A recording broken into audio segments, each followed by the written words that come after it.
So whoever has some loud background, so maybe somebody I think had, it might be a child, no, so maybe you can see if you mute yourself or unmute yourself.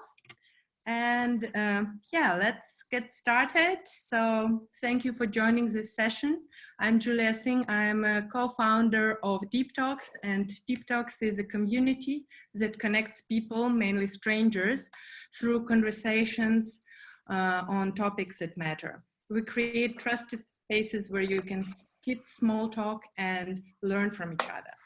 And having run over 60 small group events, both offline and online, we have been able to prove all benefits of wholehearted, authentic communication, feeling of connectedness, belonging, intellectual enrichment, emotional connection, joy, fun, inspiration. But today I would like to talk to you about different, less shiny side of communication, about situations where something goes wrong, where the natural positive flow is interrupted, and how to react differently than just being silent, saying nothing and regretting long after, or escalating it to an extent where you burn all the bridges. So yeah, by the way, active engagement is the best way to have maximum satisfaction from any activity, and especially from a Zoom call.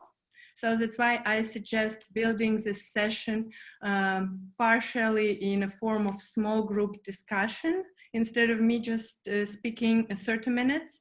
So that's why after a quick intro, I will invite you all to join and speak up, share your experiences, either like by active speaking or in a chat, so that we can also learn from your perspectives.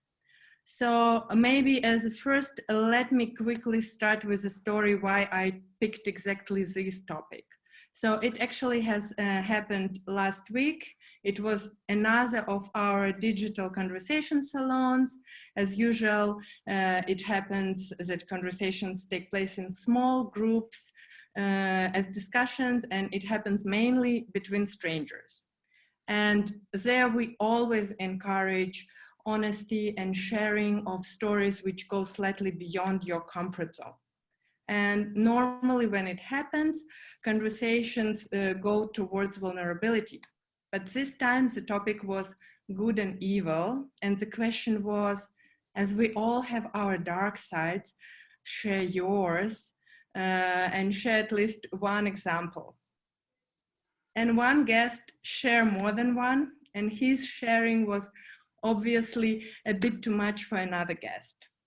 So it was first time in our practice where somebody left the session feeling offended and negatively overwhelmed, and obviously not good, obviously nothing what we would like to be associated like with our activities. So following up with this girl who left the session, I learned that experiences shared, they had to deal something with like animal violence and some disrespectful comment to sex workers as bitches and many more, what made her feel increasingly uncomfortable listening to two men who were in her group and how they basically were on similar wavelengths, listening to each other and exchanging, but she obviously was not.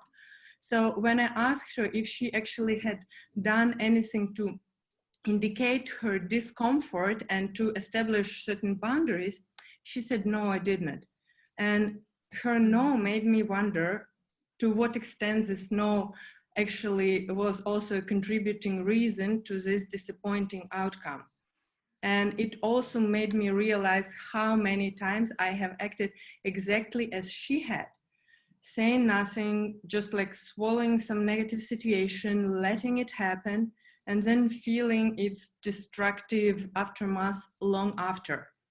So sure, there are situations where for whatever circumstances, it is like the smartest behavior to say nothing. But in many cases, we simply say nothing because we are unprepared, and an option of speaking up simply somehow doesn't even cross our mind.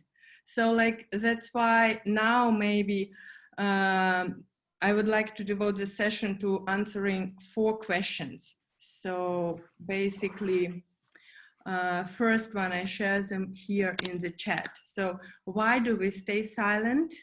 Why speaking up matters? How to give negative feedback in a constructive way?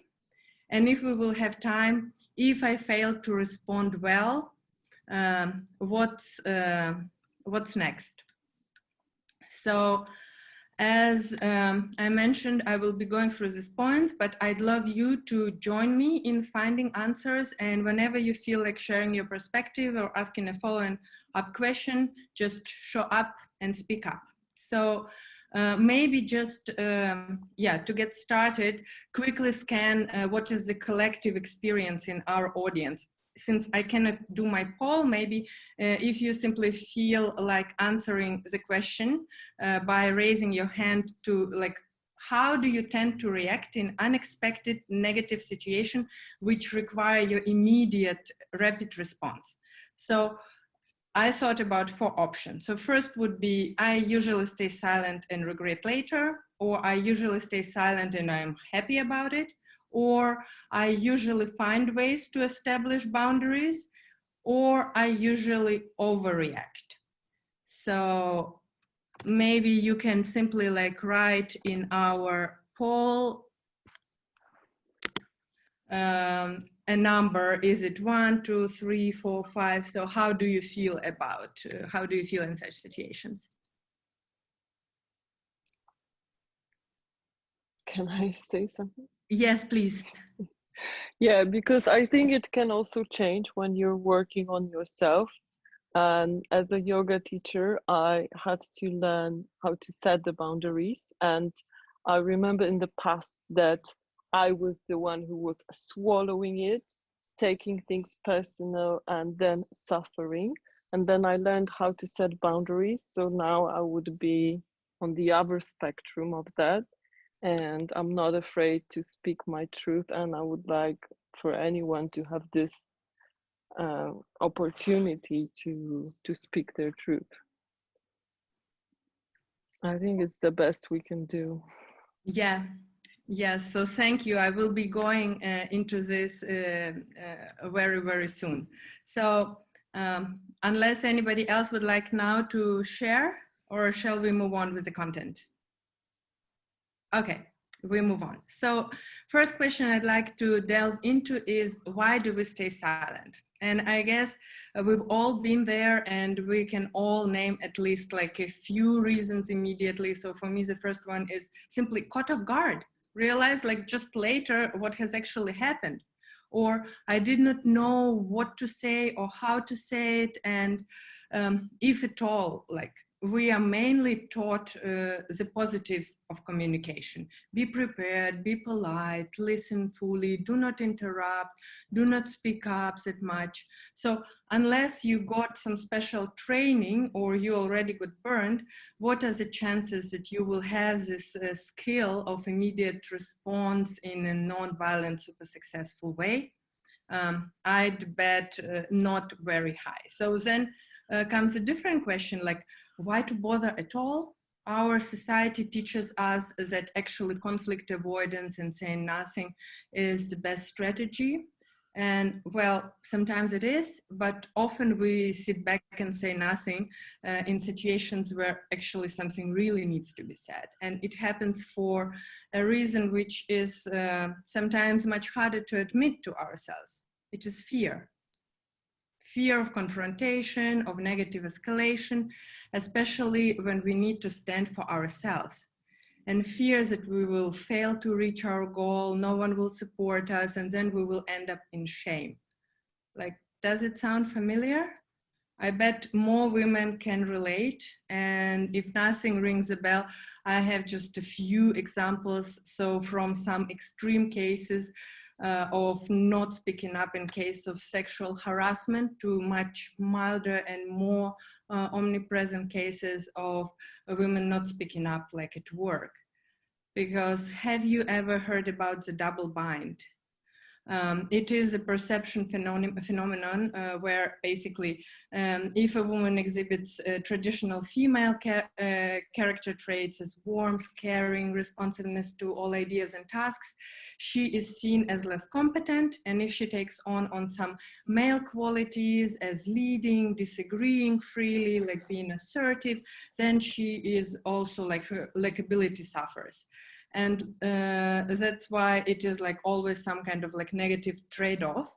And most crazy thing about it that these gender biases are so deeply rooted that even women discriminate against women on this basis of sex. So like regardless if we are consciously aware about it or not, like this actually contributes to more fear yeah, we need to see this, and fear is very powerful emotion. So like overcoming it requires a lot of confidence and awareness. That's why like a part of this confidence can be derived from understanding why it is important to speak up. So that brings us actually to the second part on our agenda. So there are 5 reasons which I think are important to have in mind, which will give you courage to speak against all the risks. So first and foremost, it is no one else know. So if you perceive something as violating or offensive, it does not mean that everyone else does, and the bully may not, as well as people around yourself may not. So as people are normally mainly good in their essence, one moment. So I will for a second mute you all. Okay, so that was exactly, for example, a tiny example to intervene for the sake of the good of the group. So first, you should speak up, because if something is offensive in your mind, maybe other people simply have different perceptions and they're missing some nuances which are important to you. So that is why don't wait for people to read your mind, speak up. And depending on the context of the situation, either you may get recognition for your moral compass and courage, and in a work-related situations, you allow your colleagues and superior to see your skills, your values, your ambition, your vision, increasing your chances to be seen, to get a promotion or an opportunity. And also, you may be not alone in your opinion.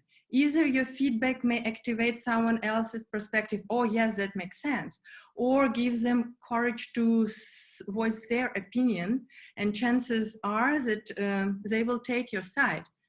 And helpful here is also a realization: if you do not speak up, chances that people will take your side as 0. So, well, like maybe later at the water cooler conversation, but definitely not right now in this situation when you're in the middle of the arena. A second point is, I think, super important one: your silence, or silence in general, is deemed as approval. So if you disprove and you don't say anything, how shall anyone know that you are not okay with something? If you stay silent and get unhappy with the outcome, you need to acknowledge your partial responsibility for this situation.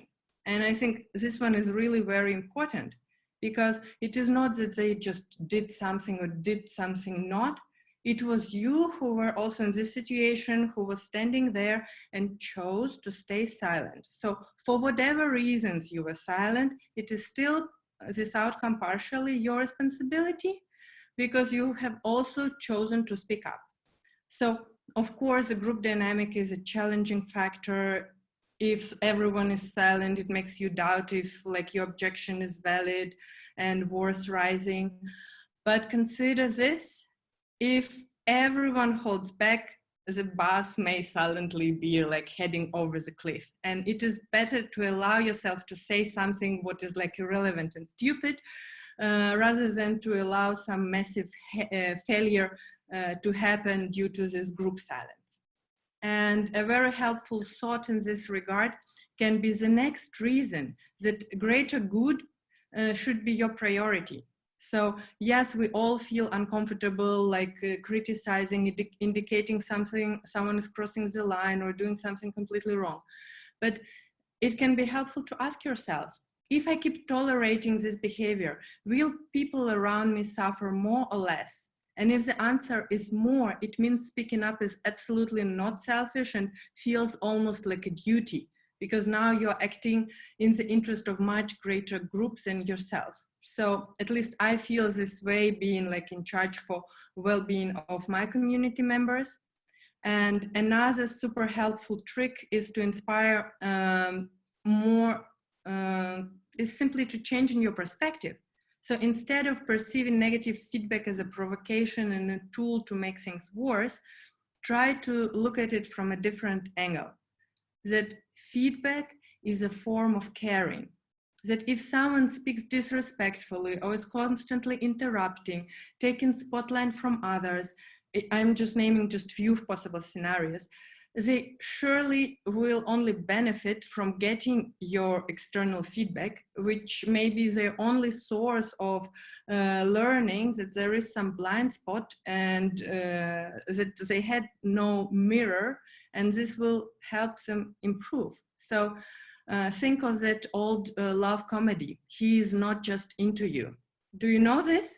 It starts with a series of a situation when after a date, a girl is awaiting a guy to follow up on the date for weeks, and nothing happens, and then all her girlfriends comfort her by suggesting he's busy, his parrot died, he was kidnapped by aliens, instead of telling her just the simple truth, this guy is not just into you, that's why he's not calling. So can you relate to this? If you have been there, I trust you probably would prefer to hear the truth early and then move straight away. So same here, give those bullies a mirror, give them a chance to improve ASAP. And last but not least, negative feedback may help you gain respect and deepen the relationship, because speaking up is important form to communicate honesty and courage. Honesty builds trust when combined with tact and empathy, and builds respect. So demonstrate that something is important to you, show your values, and actually think back in your lives. If you ever had this situation where maybe your school friendship has started with some initial conflict, and then one of you was able to stand for himself, and then disguising some character trait which was like new to you and was able to completely change your opinion to better and be a beginning of a long friendship. So yeah, on this tune, let us move on to the last, third question, how to give negative feedback in a constructive way.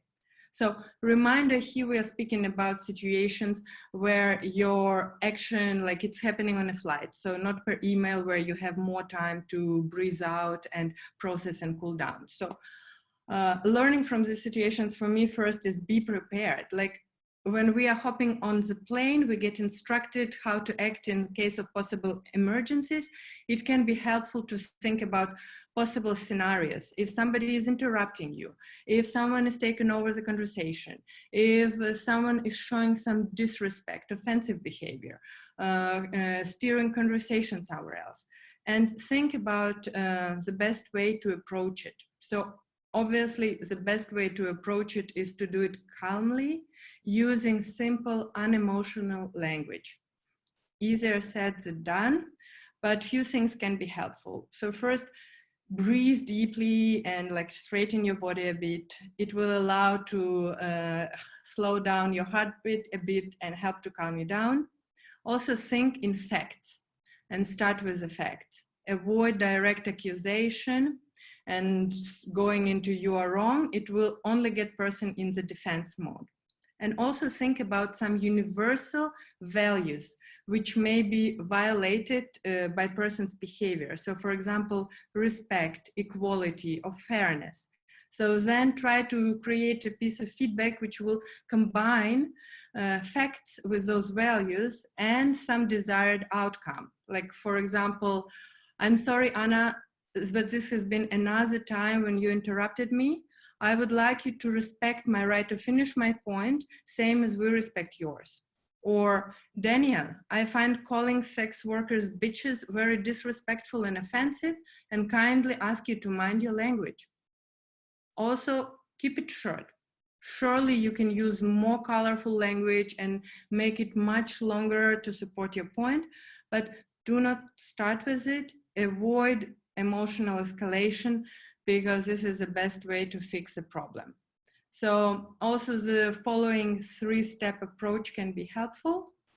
Understand how your counterpart is feeling. It might be very hard to do, but it will at least show them the education that you try to understand how they feel. Helpful maybe to repeat some part of their messaging. Also, find a place to agree with them. It also doesn't mean that you need to agree in everything what they have, but maybe at least to acknowledge their right for their feelings. And why do these things matter? Because this shows them that you see their needs and validate their feelings, so that this will help to prevent them totally shutting down and going in confrontational defense mode. And last is like to find constructive angle, acknowledging their perspective and indicating yours. Do not blame them, because mind, it's the most dangerous thing when it is going in flames is where people get attacked in their self-worth. That's why if you need to criticize, try to think of criticizing the action instead of criticizing them directly. So here can be really helpful to think again about this loving perspective, that really you are entering the conflict not to destroy this opponent, but actually to restore some healthy balance, and that's it. Of course, like there are some provocative ways you can start being sarcastic or asking why. So like I admire people who have this skill about like bringing your opponent on the knees by just asking them some questions. I do not like possess it, but like a proof to all levels, super simple, can be just simply asking a why.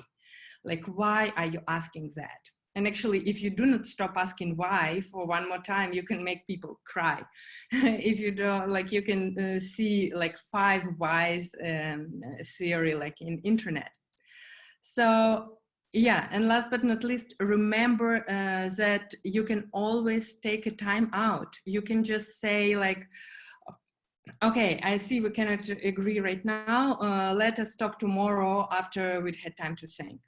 So like, okay, as time is running out, just last thing, if I fail to respond, because obviously still it is a matter of all circumstances, sometimes even being bestly prepared, we cannot do it like in some Hollywood movies. My first recommendation, how if you fail to respond as you feel super cool and proud about, is simply accept it. Surrender, breathe out, and foremost, do not blame yourself. Ask yourself, what can you learn from it? And does it make sense to follow up and take action? And then if yes, prepare and seek feedback conversation later. I would strongly recommend to choose in-person direct communication instead of writing, because writing can be so misinterpreted and make things worse. And also, if situation is very difficult, of course, you can also seek some help from third party to be a mediator, depending on the situation. But I would not recommend it is to escalate it to superiors, because sometimes it can lead to really unnecessary escalation and really like destroy your chance for establishing the relationship with that person.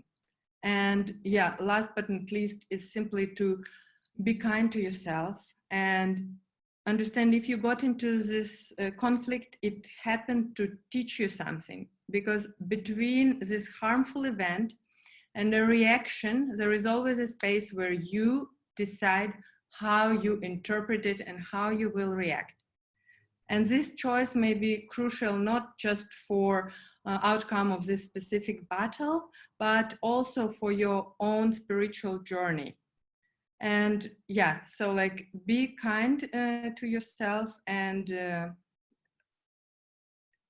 I think if you approach it with a position that actually, even if you're losing, you can in the end be a winner from learning the knowledge, this is the main thing. So on this, my prepared content is over. We still have probably at least 5 minutes to finish this session. I would love to hear your maybe quick feedback if you have any thoughts. How was it for you?